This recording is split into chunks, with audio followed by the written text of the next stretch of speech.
दोस्तों आज की वीडियो का टॉपिक न्यूट्रल और अर्थिंग में क्या डिफरेंस होता है। इस वीडियो को स्टार्ट करने से पहले मैं आपको एक बहुत ही इंटरेस्टिंग बात बता रहा हूँ। दोस्तों आपने हमारे इलेक्ट्रिसिटी बिल देखे होंगे, तो दोस्तों आपने सुना होगा कि कहीं पे इलेक्ट्रिसिटी चोरी हो रही है। तो दोस्तों वो कैसे हो रही है। तो दोस्तों अभी आप सोच रहे होंगे कि ये बिल्कुल ही अलग टॉपिक के ऊपर बात कर रहा हूँ, पर दोस्तों अगर आप ये चीज़ समझ जाएंगे तो ये आपका अर्थिंग और न्यूट्रल के डाउट भी बहुत क्लियर करेगा। तो दोस्तों सबसे पहली चीज़ मैं आपको बताता हूँ कि आखिर इलेक्ट्रिसिटी बिल में चोरी किस तरीके से करते हैं लोग बाग। तो दोस्तों देखो, हमारा जो मीटर होता है, जैसे ये हमारा इलेक्ट्रिसिटी मीटर है, ठीक है, ये है हमारा बिजली का मीटर। अब दोस्तों मीटर में आपने देखे होंगे, मैं अभी सिंगल फेज की बात कर रहा हूँ ना दोस्तों। तो मीटर में आपने देखा होगा एक इधर होता है फेज और एक होता है इधर न्यूट्रल। ऐसा कनेक्ट करने का होता है 4 पॉइंट होते हैं, एक इधर 2 पॉइंट होता है। इधर होता है दोस्तों हमारे बिजली के जो पोल होते हैं, खंबे जो होते हैं बिजली के, वहां से हमारे इस मीटर में इनपुट में हमारे फेज और न्यूट्रल आ जाते हैं। और दूसरा साइड जो होता है वो दूसरे साइड दोस्तों हम इधर से फेज निकाल लेते हैं और इधर से न्यूट्रल निकाल लेते हैं, ठीक है। ये हमारा फेज और ये न्यूट्रल आउटपुट में निकल गया। तो दोस्तों यहाँ पे हम इधर एमसीबी को लगा दिया और हम इधर लोड कनेक्ट कर रहे हैं, ठीक है।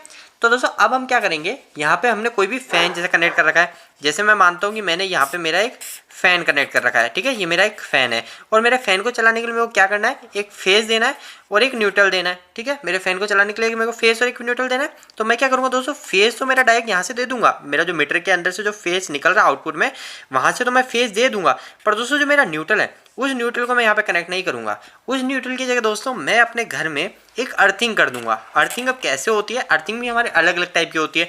अर्थिंग के जो कुछ पॉइंट होते हैं वो ज़्यादातर जो होती है वो होती है दोस्तों पाइप अर्थिंग और प्लेट अर्थिंग, ठीक है। ये दो अर्थिंग सबसे ज़्यादा होती है। तो दोस्तों अब मैं क्या करूँगा, मेरे घर में एक अर्थिंग कर दूंगा और इस अर्थिंग का जो वायर आउटपुट में निकलेगा वो मैं इस न्यूट्रल में कनेक्ट कर दूंगा। जो मेरा फैन में जो मेरे को न्यूट्रल देना है उसकी जगह मैं इस अर्थिंग को कनेक्ट कर दूंगा।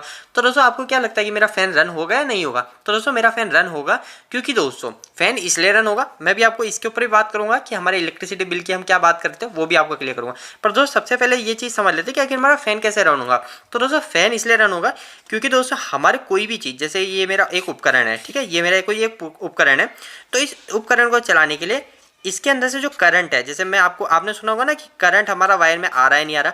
तो दोस्तों वो करंट आएगा और करंट के वापस जाने के लिए भी कुछ रास्ता होना चाहिए। जब तक करंट के जाने के लिए रास्ता नहीं है ना, तब तक हमारे जैसे अगर ये फैन है तो ये फैन नहीं चलेगा। तो दोस्तों करंट के जाने के लिए जो रास्ता है, फेज से हमारा जो करंट आया वो न्यूट्रल भी हो सकता है या फिर हम अर्थिंग भी कर सकते हैं। तो दोस्तों आपको एक और चीज़ मैं ये बताऊं कि हमारा जो न्यूट्रल होता है, ये न्यूट्रल भी एक तरह का ग्राउंड ही होता है। पर जो न्यूट्रल होता है वो हमारा न्यूट्रल यहाँ पे ग्राउंड नहीं होता है। जैसे अभी हमने तो यहाँ पे अर्थिंग करके उस अर्थिंग को यहाँ पे न्यूट्रल की जगह यूज में ले लेता, तो ये हमारा जो वायर है ये अर्थिंग का वायर ही कहलाएगा। एक आपके मन में डाउट आ रहा होगा कि अर्थिंग और एक ग्राउंड दोनों अलग अलग चीज होती है, सेम होती है। दोनों की दोनों दोस्तों अर्थिंग और ग्राउंडिंग दोनों सेम होती है। पर आपने कहीं कहीं भी सुना होगा, कोई आपको बोलता होगा कि ट्रांसफॉर्मर को हम ग्राउंडिंग करते हैं, वो ग्राउंडिंग होता है, और अर्थिंग हमारा हम घरों में करते हैं वो अर्थिंग होता है। दोस्तों दोनों ही सेम चीज है दोस्तों, ओनली फॉर वो कंट्री का फर्क है। किसी किसी उपकरण पे किसी पे ग्राउंड लिखा हुआ होता है और किसी पे अर्थ लिखा होता है। तो दोस्तों अब बात करते हैं कि हमारा जो न्यूट्रल होता है, ये न्यूट्रल भी अर्थ हो रहा होता है। तो मैं बताता हूँ ये कहाँ हो रहा है। हमारे बिजली के पोल से, हमारे बिजली का जो खंबा है, उस खंबे से हमारे फेस और न्यूट्रल आता है, ठीक है। तो आपने एक चीज देखी होगी, वहां पे एक ट्रांसफॉर्मर होता है। तो दोस्तों मैं आपको यहाँ पे बताता हूँ कि यहाँ पे होता है एक हमारा ट्रांसफॉर्मर, ठीक है, ट्रांसफॉर्मर। और ट्रांसफॉर्मर में हमारी सप्लाई आती है ओनली फॉर 3 वायर, ठीक है। ये हो गई हमारी 3 फेज सप्लाई, और 3 फेज सप्लाई हमारी ट्रांसफॉर्मर में आती है। पर जो हमारे ट्रांसफॉर्मर का जो आउटपुट होता है, उस आउटपुट में होते हैं हमारे 4 वायर होते हैं, वो आउटपुट में होते हैं। पर इनकमिंग में ओनली 3 वायर होते हैं। तो 4 वायर, एक आर हो गया, एक वाई हो गया, एक बी हो गया, और एक चौथा हो गया दोस्तों न्यूट्रल। तो दोस्तों ये न्यूट्रल कहाँ बनता है। तो दोस्तों मैं आपको एक चीज बताऊं, आपने कभी 3 फेज मोटर के कनेक्शन किए, आपने कभी 3 फेज मोटर कनेक्शन किए होंगे तो आपने देखी होगी उसकी कनेक्शन प्लेट कुछ इस तरीके की होती है, ये 1 2 3 4 5 6। तो दोस्तों हम क्या करते हैं, इधर आर वाई भी दे देते हैं, और अगर इसको स्टार में रख दूंगा तो मैं इधर की जो तीनों पॉइंट है, इन तीनों पॉइंट को शॉर्ट कर दूंगा। शॉर्ट का मतलब इन तीनों का आपस में जोड़ दूंगा, यानी इधर से इधर एक पत्ती और इधर एक पत्ती लगा के नट बोल्ट टाइट करूंगा। तो दोस्तों जो मेरा ये पॉइंट होगा ना, ये पॉइंट होगा मेरा न्यूट्रल, ठीक है। इसी तरह दोस्तों ट्रांसफॉर्मर में होता है। ट्रांसफॉर्मर में हमारे जो इधर के जो 3 वायर होते हैं, ये 3 वायर इधर एक वाइंडिंग में बन जाते हैं, और इधर जो होते हैं, और इन तीनों को इधर शॉर्ट कर दिया जाता है। और शॉर्ट करने के बाद में हमारा जो शॉर्ट पॉइंट जो होता है वो होता है दोस्तों हमारा न्यूट्रल पॉइंट। तो दोस्तों इसके ऊपर अलग डिटेल वीडियो में बात करेंगे तो अच्छा रहेगा। तो दोस्तों यहाँ पे जो हमारा जो शॉर्ट कर दिया जाता है, जैसे मैंने अभी आपको मोटर में बताया, कुछ इस तरीके से इसमें होता है। तो दोस्तों जो न्यूट्रल पॉइंट होता है, उस न्यूट्रल पॉइंट को यहाँ पे अर्थ करना पड़ता है। तो दोस्तों ट्रांसफॉर्मर न्यूट्रल को अर्थ क्यों करते हैं। तो दोस्तों उस न्यूट्रल में अर्थिंग इसलिए किया जाता है क्योंकि दोस्तों हमारा लोड अनबैलेंसिंग की वजह से। देखो दोस्तों हमारे जो ट्रांसफॉर्मर से आउटपुट निकलेगा वो 3 वायर निकलेंगे, एक होगा आर, एक होगा वाई और एक होगा बी, ठीक है। तो दोस्तों ये RY भी है ना, अब ऐसा तो नहीं है ना कि हमारे पास सारे के सारे उपकरण 3 फेज हो, कहीं कहीं पे सिंगल फेज भी उपकरण होते हैं। तो दोस्तों वहाँ पे सिंगल फेज उपकरण होने के कारण हमारा जो होता है वो लोड अनबैलेंस हो जाता है। जैसे R फेज पे अगर मेरा 20 एम्पियर कनेक्ट हो गया, या फिर आप ऐसे मान लीजिए जैसे मैं R फेज को अलग घर में सप्लाई दे रखी है, Y को अलग घर में और B को अलग फेज में, तो अगर इस घर वाले ने 20 एम्पियर ही चलाया, इस घर वाले ने 30 एम्पियर, इस घर वाले ने 40 एम्पियर कनेक्ट कर रखा है, तो हमारा क्या हो गया, लोड अनबैलेंस हो गया। तो दोस्तों जब लोड अनबैलेंस हो जाता है तो हमारा जो न्यूट्रल पॉइंट होता है ना, उस न्यूट्रल पॉइंट में जो होता है हमारा करंट आने लग जाता है। और इसके ऊपर मैंने एक डेडिकेटेड वीडियो बना रखा है कि हमारा न्यूट्रल का मैं करंट कैसे मेजर कर सकता हूँ, कि न्यूट्रल वायर में हमारा कितना करंट फ्लो हो रहा है, तो उसके ऊपर ही मैंने एक वीडियो बना रखा है। तो दोस्तों इस वजह से हम इस ट्रांसफॉर्मर के न्यूट्रल को अर्थ कर देते हैं। तो दोस्तों दोनों में आखिरकार हमारा अर्थ ही हो रहा है, हमारा न्यूट्रल भी आगे जाके ट्रांसफॉर्मर में अर्थ हो रहा है, और हमारा जो अर्थिंग होती है वो अर्थिंग हम घर में अर्थिंग करके हम उसको यूज में लेते हैं। तो दोस्तों अब इन दोनों में फर्क क्या हुआ, दोनों ही आखिर अर्थ ही हो रहा है, तो इन दोनों में फर्क तो कुछ होगा। अभी सबसे पहले मैं आपको ये डाउट क्लियर कर दूं कि हमारा इलेक्ट्रिसिटी बिल, हमारा जो इलेक्ट्रिसिटी मीटर है वो आखिर काम क्यों नहीं कर रहा। तो दोस्तों वो काम इसलिए नहीं कर रहा है क्योंकि हमारे जो पुराने जो मीटर होते थे, आपने देखे होंगे जिसमें मैकेनिकल पूरा वर्क होता था, जिसके अंदर हमारा जो एक कांटा होता था वो पूरा यूं यूं सर्कल घूमता रहता था। तो दोस्तों वो जो हमारा मीटर होता था उसमें अगर आप फेज और न्यूट्रल अगर उसके आउटपुट से नहीं निकाल रहे हो, तो दोस्तों वहां पे हमारा जो है इलेक्ट्रिसिटी बिल नहीं आएगा, उसमें फेज और न्यूट्रल दोनों आउटपुट में निकलने चाहिए। इसी चीज का लोग बहुत फायदा उठाते थे, और आजकल जितने भी मीटर लग गए वो हो गए दोस्तों डिजिटल मीटर। उसके अंदर अगर हम न्यूट्रल की जगह अर्थ को कनेक्ट करके हमारे उपकरण चलाते हैं तो भी हमारा इलेक्ट्रिसिटी बिल आएगा। ठीक है, तो दोस्तों अब बात करते हैं कि हमारा न्यूट्रल और अर्थ में फर्क क्या रहेगा। अगर दोस्तों अगर इसकी परिभाषा की बात करें तो न्यूट्रल जो है वो न्यूट्रल एक तरह का रिटर्न पाथ है। रिटर्न पाथ किसके लिए दोस्तों, रिटर्न पाथ का मतलब होता है वापस से जाने का रास्ता। ठीक है, वापस से जाने का रास्ता है किसका दोस्तों, करंट का। जैसे मैंने अभी आपको बताया था, जैसे मेरा उपकरण है तो इसमें फेज जाएगा और फेज में हमारा वापस से जो न्यूट्रल होगा उस न्यूट्रल से हमारा वापस से करंट हमारा निकलेगा। तो दोस्तों जब तक मैं न्यूट्रल कनेक्ट नहीं करूंगा तब तक हमारा कोई भी उपकरण नहीं चलेगा। और दोस्तों जो अर्थिंग होता है वो अर्थिंग होता है हमारा एक तरह का सेफ्टी पर्पस की वजह से। अर्थिंग कोई कंपलसरी नहीं होता है, अर्थिंग हमारा ओनली फॉर सेफ्टी रीजन की वजह से हम लगाते हैं। अब दोस्तों सेफ्टी किस तरीके से हो रही है वो मैं आपको बताने की कोशिश करता हूँ। जैसे हमारा ये कोई उपकरण है, ठीक है, इस उपकरण के अंदर यहाँ पे मैंने फेस कनेक्ट किया और ये न्यूट्रल कनेक्ट किया। ठीक है, ये फेस है और एक न्यूट्रल है। अब दोस्तों किसी भी कारणवश ये हमारी जो बॉडी है, जो भी हमारा उपकरण है, जैसे मैं मानता हूँ ये हमारा है एक फ्रिज है, ठीक है, फ्रिज है। तो दोस्तों ये जो फ्रिज है ये फ्रिज हमारा मेटल का है। तो दोस्तों अब मैं एक एग्जांपल लेता हूँ, जैसे मेरा जो फेस वायर है, इस फेस वायर का जो वोल्टेज का वायर है वो वोल्टेज वायर हल्का सा कट लग के हमारी बॉडी के अट गया, गलती से हमारी बॉडी के टच हो गया।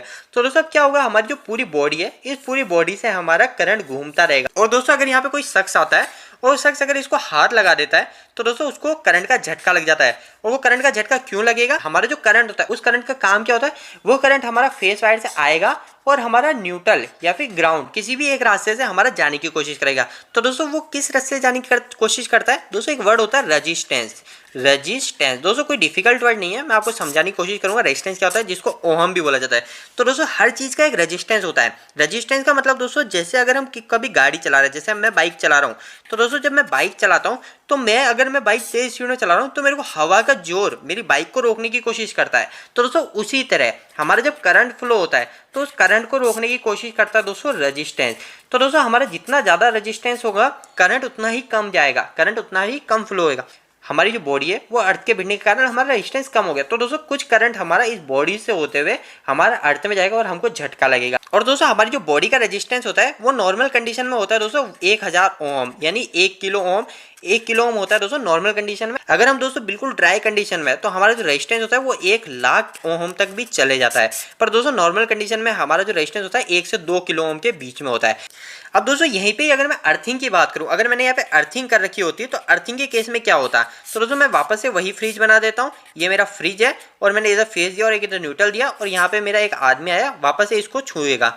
ठीक है, ये मेरे एक आदमी यहाँ पे खड़ा हो गया। तो दोस्तों अब इस केस में मैंने यहाँ पे इसको अर्थिंग भी कर रखी है, मेरे घर का अर्थिंग को यूज लेके इसमें यहाँ पे मैंने अर्थिंग भी कर रखी है। अर्थिंग किस तरीके से होती है, तो अर्थिंग में एक खड्डा कर दिया जाता है, बहुत सिंपल है अर्थिंग करना। उसके अंदर एक मैं वायर, जैसे मेरी अर्थिंग के लिए मैंने एक खड्डा कर दिया, जितना लंबा जितना गहरा खड्डा होगा उतना ज्यादा अच्छा होता है अर्थिंग। उसके अंदर दोस्तों मैं कोई भी मेटल का पाइप डाल देता हूँ और मेटल का पाइप डालने के बाद में दोस्तों मैं यहाँ पे एक नीचे प्लेट कनेक्ट कर देता हूँ। तो दोस्तों ये अर्थिंग किस तरीके से होती है उसके ऊपर तो दोस्तों एक डेडिकेटेड वीडियो बनेगा तो ज्यादा अच्छा रहेगा, क्योंकि ये वीडियो ज्यादा लेंथी हो जाएगा। तो दोस्तों अब तो मैंने यहाँ पे एक अर्थिंग कर रखी है और दोस्तों अर्थिंग करने के बाद में अगर मैं यहाँ पे इसको आगे हाथ लगाता हूँ, ठीक है, अगर मैं इसको यहाँ पे हाथ लगाता हूँ तो मेरे को यहाँ पे शॉक नहीं लगेगा। तो दोस्तों मेरे को शॉक क्यों नहीं लगेगा, क्योंकि दोस्तों हमारी जो अर्थिंग होती है इस अर्थिंग का जो रेजिस्टेंस होता है वो रेजिस्टेंस 10 ओम से नीचे का होता है। हमारे जो घरों में इंस्ट्रक्शन दी जाती है कि हमारी अर्थिंग कितनी रहनी चाहिए, तो दोस्तों वो बोला जाता है कि 8 ओहम से नीचे रहनी चाहिए। और जो हमारे जो ग्रिड स्टेशन, जब पावर स्टेशन आपने देखे हैं, उस पावर स्टेशन में बोला जाता है कि हमारा जो अर्थिंग है वो अर्थिंग का रेजिस्टेंस 2 ओहम से नीचे होना चाहिए। तो दोस्तों अगर यहीं पे बात करें तो अभी मैंने आपको क्या बताया था कि हमारा जो करंट है वो करंट कहाँ से जाने की कोशिश करेगा, जहाँ पे वो रेजिस्टेंस कम होगा।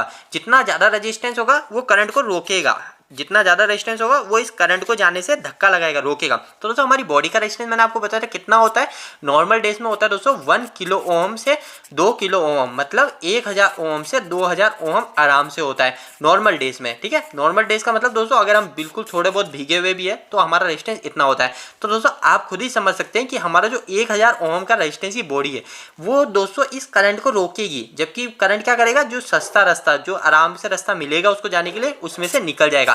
तो दोस्तों ये फर्क होता है हमारा अर्थिंग और न्यूट्रल। इस वीडियो के अंदर मैंने आपकी न्यूट्रल और अर्थिंग के भी डाउट क्लियर करने की कोशिश करी है। हो सकता है दोस्तों इस वीडियो के अंदर मेरे से कुछ कमी रह गई हो। अगर दोस्तों आपको कोई भी सवाल या फिर सुझाव इस वीडियो के प्रति रह गया हो तो आप मुझे नीचे कमेंट बॉक्स में कमेंट करके पूछ सकते हैं। दोस्तों यह वीडियो आपको कैसा लगा, इस वीडियो को लाइक करके जरूर बताना। इलेक्ट्रिकल की वीडियोस अगर आप हिंदी में देखना पसंद करते हैं, आज ही इस चैनल को सब्सक्राइब कर लीजिए। आज के लिए इतना ही, धन्यवाद।